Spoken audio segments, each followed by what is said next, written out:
Our training is mostly practical because we are looking at farmers being able to replicate the same.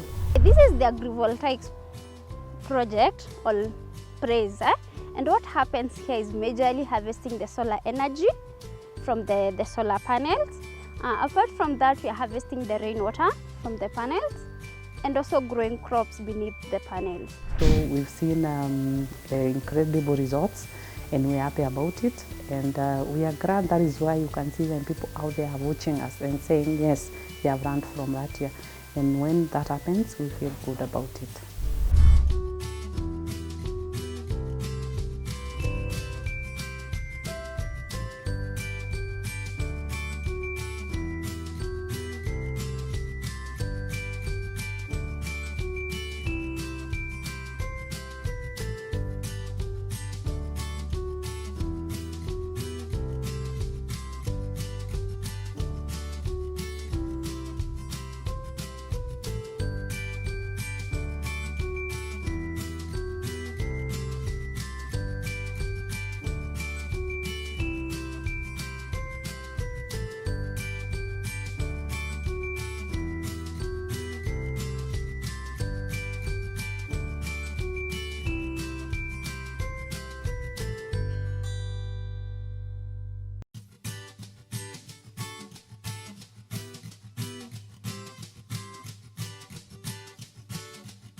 Latia is an institution that is based in Isinya, Kajiado.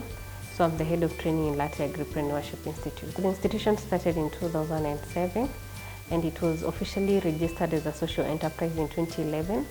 The main goal was to empower the community members with good agricultural skills so that they can improve on their production, especially being in Maasai land where majority of them are pastoralists. So we have been in existence since 2007. In 2015, there was a project that was done, in short was telephone farming, that brought up the idea of offering consultancy services or now doing it as a business. And now that's where Latia Agribusiness Solutions Limited was registered as a company to offer consultancy services to farmers who are willing to empower themselves or even grow commercial basis.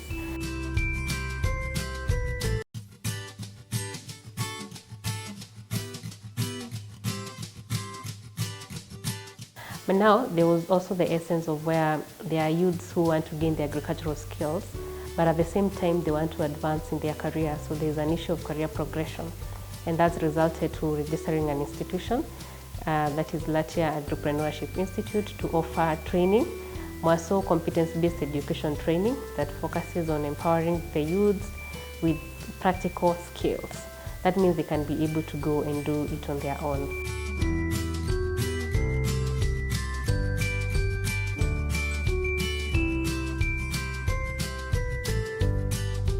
We have the training department. We also have the farm that we use for training purposes, which has also different departments. We have the open field, greenhouses, livestock unit. We have the irrigation department, the value addition, and we also have the newest unit in our institution, which is Agrivoltaic project. That is a research project that we did.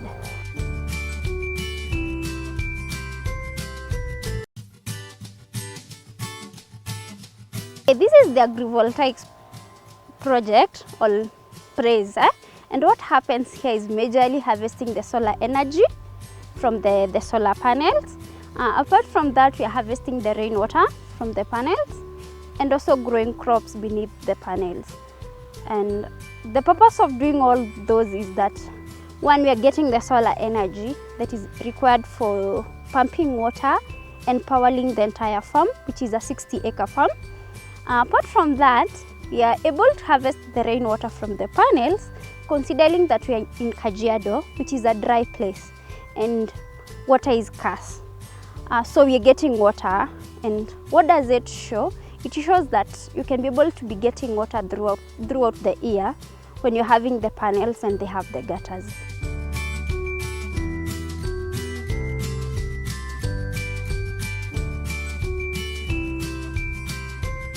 the crops have been able to benefit from the panels because the panels provide a shade for the crops, and the crops also provide the cooling effect to the panels. When the crops are losing the water, that is evapotranspiration, the water that is lost cools the panels, thus increasing the shelf life of the panels. And another thing that you have been able to know is that crops grown beneath the panels produce much. And when we say that the production is better, we term it into two. That is the quantity and also the quality. So we find that the crops grown under the panels, the production is higher, and also the survival rate is higher as compared to the control plot.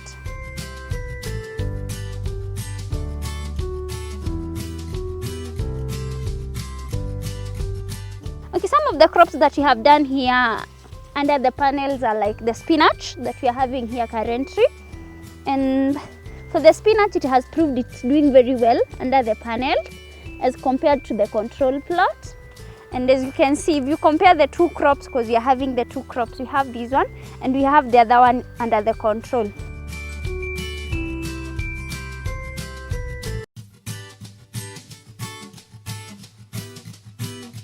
Okay, under this section, we are having tomatoes that are grown under the panels. And as you can see, the crop is doing very well. And that is in terms of the vegetative growth. It has more leaves. Apart from that, the growth is better. And you'll note that also there will be difference in the yields. We had done tomatoes previously, and we were able to note that the ones grown under the panels produce fewer fruits but of quality, whereby 6 tomatoes were making a kilo under the panels, and the control plot around 13 to 14 tomatoes were making a kilo. So you can be able to see the difference, and for now you can be able to compare and see which one is doing better between the two.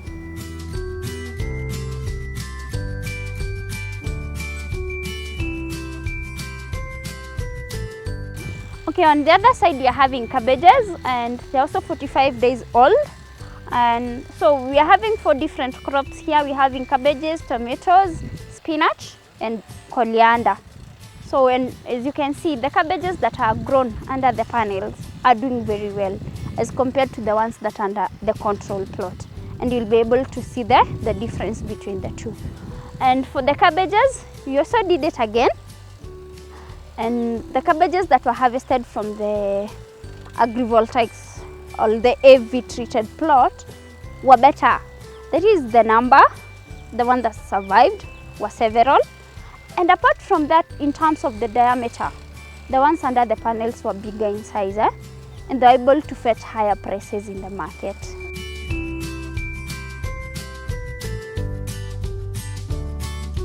As you can see, I was telling you, this is the control plot, and the cabbages here and the other crops, that is the tomatoes and the spinach. There is a very big difference between the two crops, the way it's progressing. The crop is the same management practices has been carried out, and the crop is also 45 days old, and you can't compare with the one that is under the panels.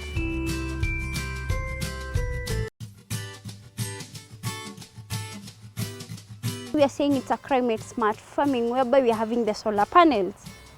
That is one. So there is green energy that you are getting. Apart from that, we can see that you are utilizing the limited space that we are having. We have panels on the upper part, and beneath the panels we are doing farming. Why is it smart farming? You find that in most places in Kenya, people are having very small pieces of land.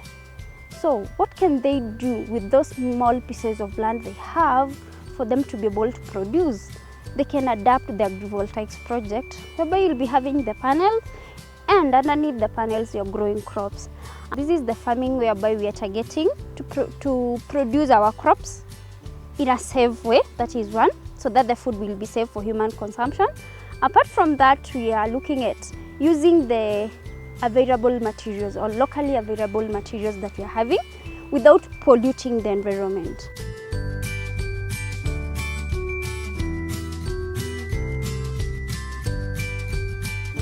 For the Agrivoltaics project, it's the first project to be done in Africa and specifically in Kenya. So for farmers who are interested in knowing more about the Agrivoltaics, Latia Agribusiness Solution is open to farmers who are interested. You can come here, we'll train you on how it works. We will make you understand more about the Agrivoltaics because we are targeting that more people will adapt the technology. We are having an advantage of having the solar energy and considering that the sun is a natural resource.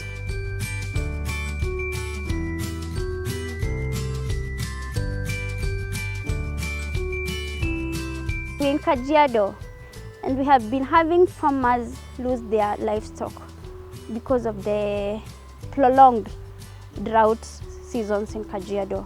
I guess this is something that the county government can think about. And if they can do this to every ward whereby they'll be having an agrivoltaics system, and they have a large pieces of land. They can be using them to pump water to grow the fodder for the animals. And apart from that, beneath the panels, they can be growing the vegetables that will be used by the local community for the home consumption. And at the same time, they'll be having very large tracts of land that they will be growing fodder crops, ensuring that at any given time, even during the dry season, they're having feeds for their animals and will not be having issues of animals dying.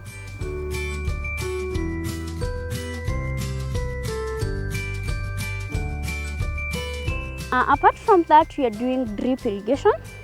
With drip irrigation, you minimize on water wastage. So the water that you're having, you're making sure that you're not wasting any water. Unlike when you're using other methods of irrigation, with the drip, it's very precise because you have the emitters and you irrigate according to the duration of time that you feel it's required. So you're going to give your crops the required water. It will not be less and it will not be more. So you use the water that you have efficiently without having any waste.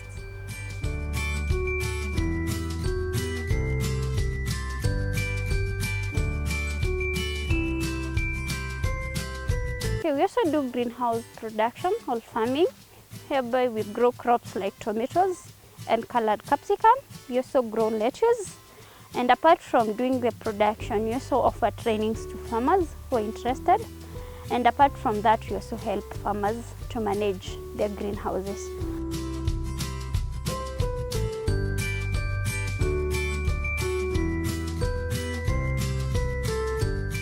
Okay, why go the greenhouse way, by the way, as a farmer? Why should you invest your money in greenhouse?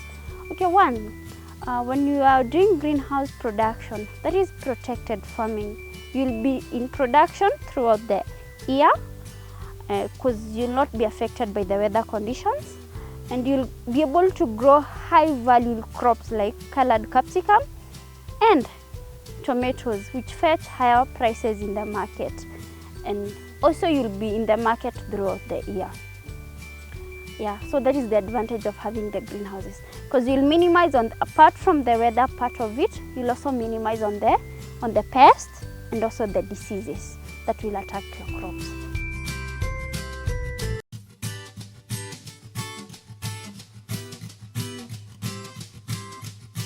We are having different types of greenhouses here. Hereby we have the normal greenhouses known as the basic, the ones that you are growing crops in the soil.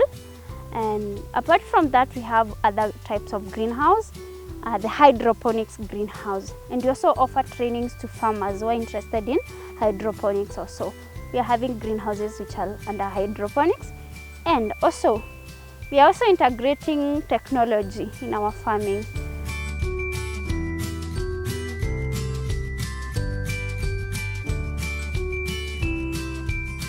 And one of our greenhouses is fully automated.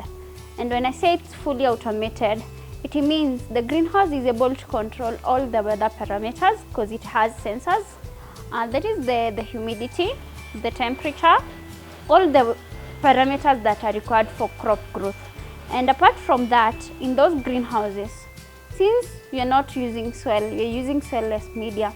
And for that case, for us, we are using coco pits and vermiculite. we do fertigation, or we supply water that has fertilizer. That is what we call fertigation. And for the fertigation to take place in our greenhouse, we need the fertigation machine and 3 tanks for the fertigation to take place. Hereby we have tank A, tank B, and tank C.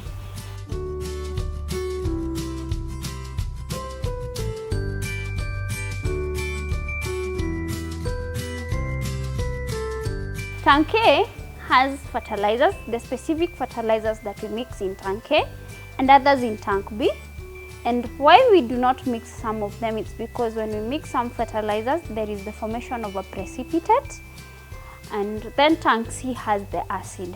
The fertigation machine has the ability to take the water that has the fertilizer from tank A, B, and C and mix it without forming a precipitate, and then goes to the greenhouse.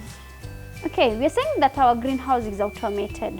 That means for the fertigation to take place, nobody is there to control it. You just have to set. So you set different types of cycles depending on how you want to irrigate, depending on the stage of growth of your crop, because the water requirement differs due to the stage of growth. Immediately after transplanting, your crop will require more water. At flowering stage, still the same. So depending with the stage of growth, that is how you'll set the cycles. You can do a cycle of after every 30 minutes, you irrigate for 10 minutes or 20 minutes, and that is how the system will be doing.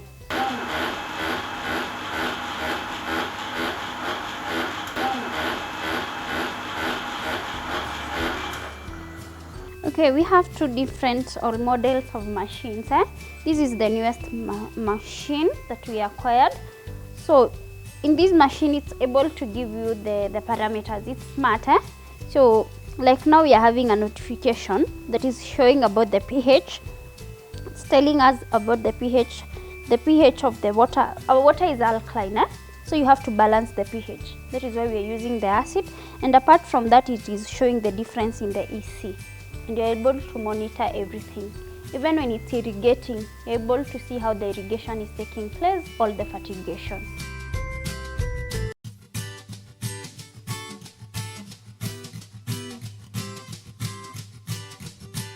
Apart from the plus greenhouse or the semi-automated greenhouse, we have the advanced greenhouse, which is fully automated. And the fertigation machine of that fully automated greenhouse has to be connected with a desktop using a software, because the fertigation is fully automated, unlike the semi, whereby you can be able to control the way you are irrigating. You can be able to set the cycles using the machine because it's also smart, but for the other ones you have to be having a specific software that you use to set all those parameters.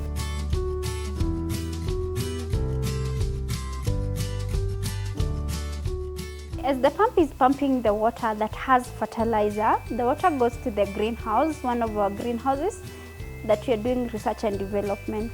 Okay, in that greenhouse you're doing drip irrigation. So the water is pumped from here in the pump house, goes to the system, then it's emitted to the crops using the drip lines.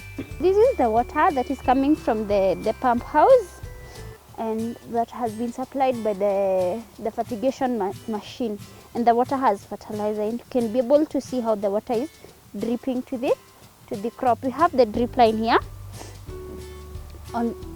We have the drip line, which is having a razor and a dripper. So the dripper will take water to the crops. You just have to make sure that your dripper is in your media so that it will be able to supply water to your crops.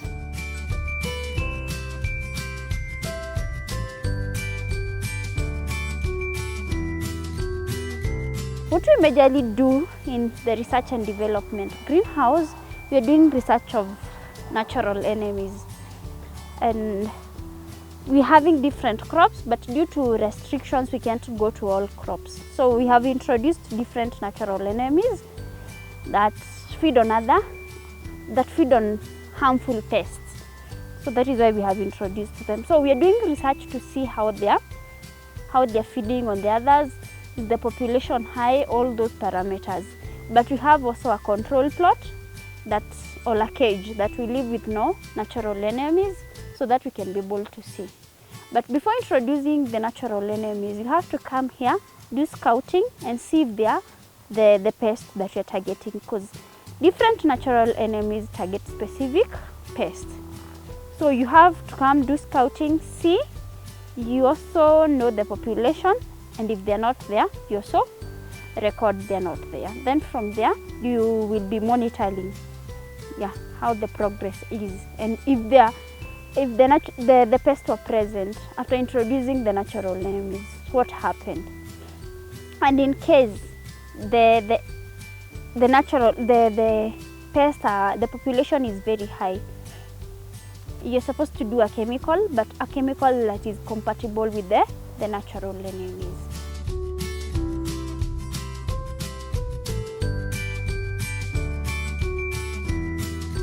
Why should you invest in hydroponics greenhouse as a farmer? Okay, one, the advantage or the benefits of using the hydroponics greenhouse is that you're going to use the soilless media, so you'll not be having issues with soil-borne diseases or pests. For example, you might find that a farmer is having issues with nematodes, and when you're using the soilless media like cocoa peat, you'll not have those issues.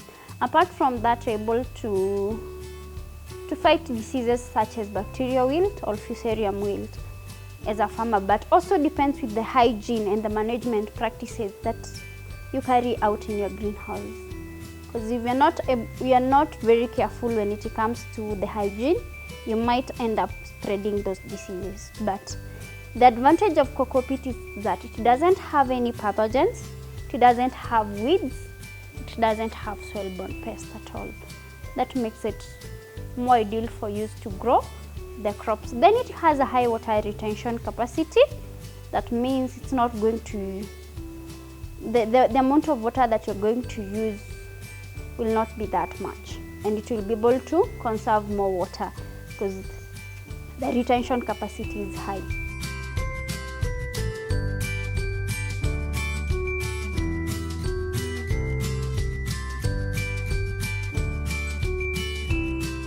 This is the propagation unit. This is where we do the propagation of our seedlings. You'll find that majority of the horticultural crops, you do not do direct seeding, or you do not plant them directly in the farm. You have to raise them first in the nursery. A propagation unit is the same as a nursery. You have to raise them in the nursery first, then you take them to the farm. Why raise them in the nursery first? Because you find that some seeds are very tiny, and you can't be able to go and plant them directly in the farm. So that is why you have to take care of them in the nursery first. Then, depending with different crops, you'll transplant them into the main farm, or if you're doing greenhouse, you'll transplant in the greenhouses.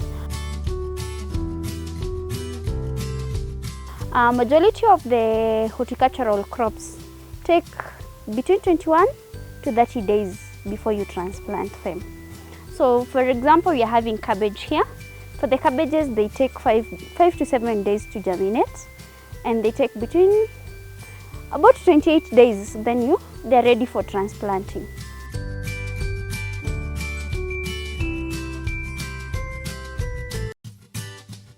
In this nursery, you can see we are having a shader, and the reason why we are having the shade, that is the shade net, is because the type of the greenhouse that was constructed is not ideal for this locality. As a farmer, when you're constructing your greenhouse, you need to know your locality, you need to know the weather conditions, so that you can choose the ideal type of greenhouse that you'll construct. We are having a dome-shaped type of a greenhouse, and it's ideal for cold areas. And because we're in Kajiado, the temperatures are very high. The greenhouse tends to retain a lot of heat inside. So we did the shade net to minimize the amount of heat that is entering into our propagation unit.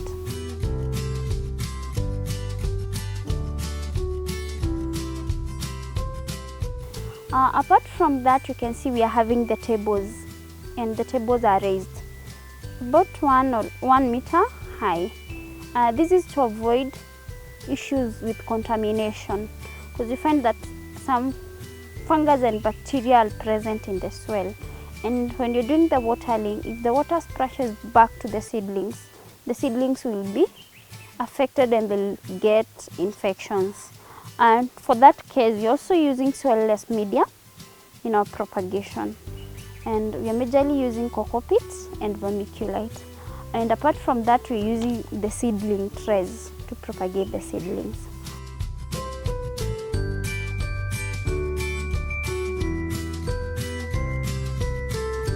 We're using cocoa pit in the propagation unit to do our propagation. And cocoa pit is a soilless media, and it comes from the coconut plant. That is the fruit. After eating the fruit, we throw away the husk. So someone makes use of the husk by just crushing it, and then you make the cocoa pit. Cocoa pit has a high water retention capacity, and it's free from any pathogen or pest. So that is why we prefer using the cocoa pit in the nursery to do the propagation, because it's free from any pathogen and also the ability to be able to retain a lot of water.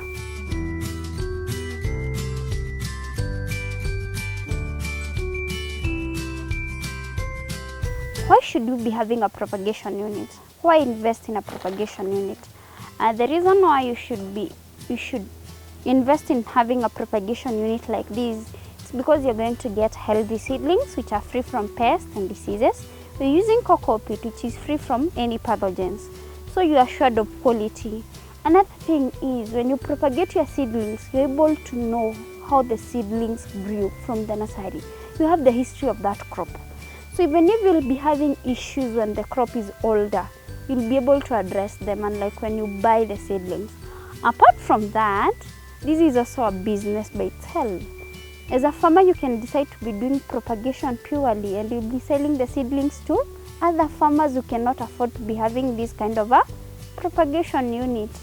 So it's an opportunity, and you can decide to invest and have a propagation unit.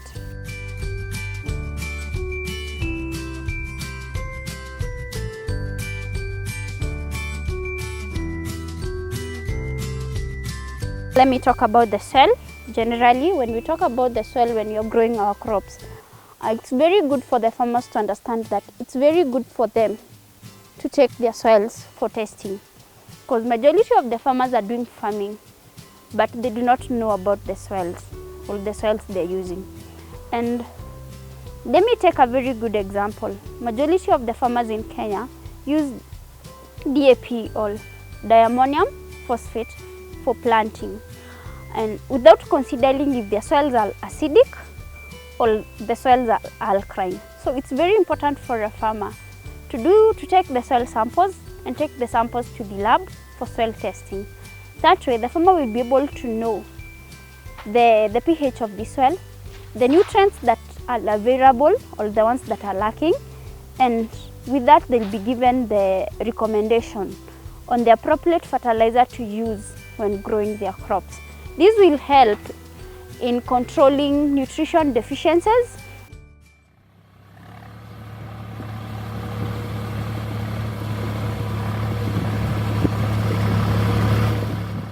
Okay, when we continue doing farming and we are not taking care of our soil, what are we doing to our soil?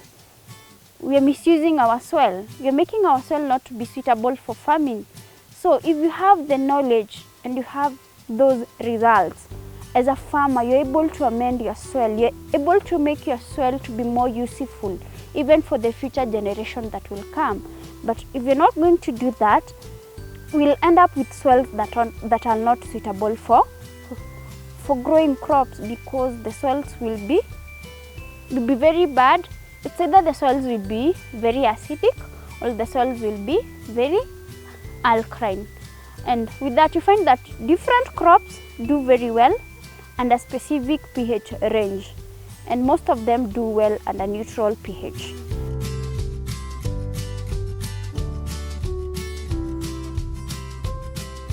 Let us talk about Kajiado. In Kajiado, most of the soils are alkaline, and also the water that you're using is alkaline. So as farmers, you need to know what are the measures that you'll put in place to ensure that you do not increase the level of alkalinity, but you work towards amending your soil to lower the alkalinity. If you come from places whereby the soils are acidic and the crops you're growing are not suitable for that environment, for that soil, you also need to know what are the necessary measures that you're supposed to put in place to amend your soil and to make your soil more or less acidic.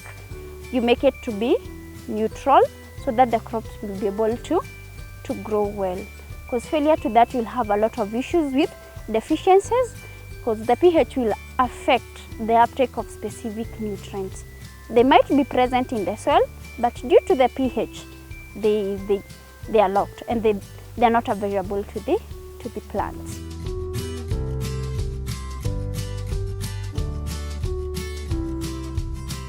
Our training is mostly practical because we are looking at farmers being able to replicate the same, being able to do it on their own, or maybe give guidance on who they are able. So it's more of a practical-based training with 70% theory, 70% practical and 30% theory. Because as much as you're training someone to be hands-on, you also need to give reasons behind it, and that's where the theory aspect comes in. But we put more emphasis on practical so that they're able to go and replicate the same.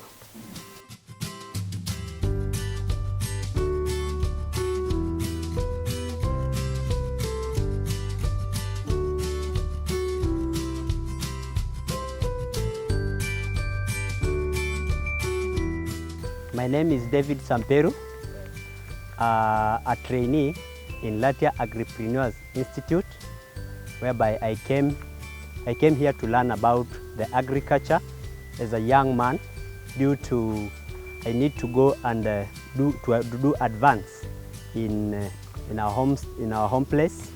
Okay, I myself, I learned a lot, whereby I learned the field work, how to manage a farm. I learned also the greenhouses, whereby I learned about the propagation unit, whereby you do planting of seeds and we transplant to the farm.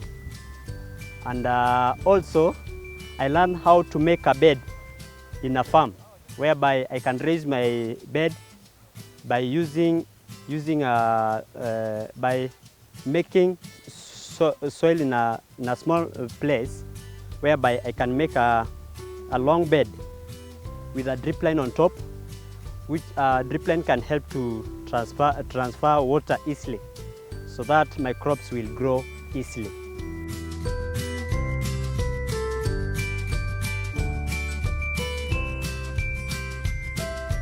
So far, I have learned a lot in the institution.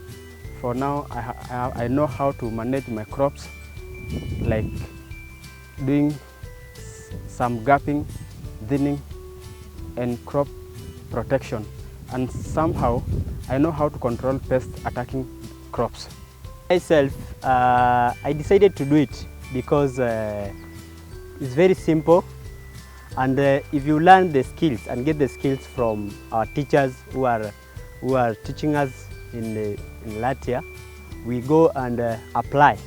And when we apply, it's easily more than waiting yourself, maybe going to look for other jobs whereby they are not jobs. So you just go and make your own small farm. You put cabbages, onions, and then you go on.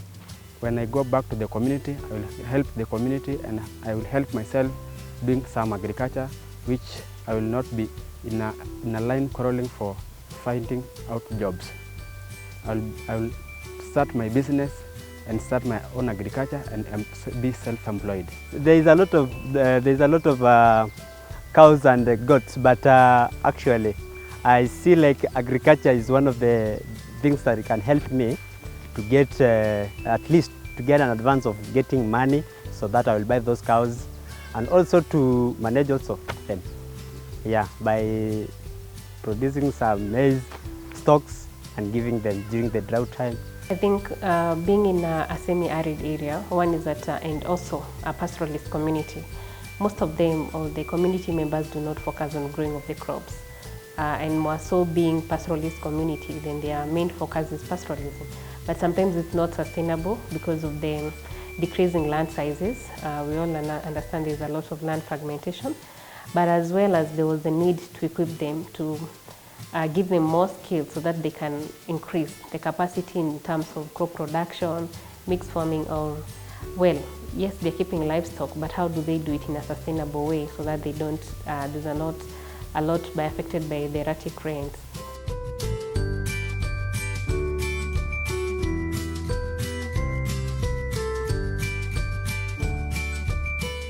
Here at Kajiado, we've also seen the community change the mindset. They have been pastoralists. They didn't know anything about agriculture. We've seen them change. We've seen the women now changing, engaging into farming. More so, we've also seen people who are coming to open up their farms, enterprises. We've seen them now not just do the telephone farming that they used to do, but they are coming here, getting the knowledge, and now walking the journey with the workers or themselves so that they are able now to understand their value chains and get to know to what extent they want to invest.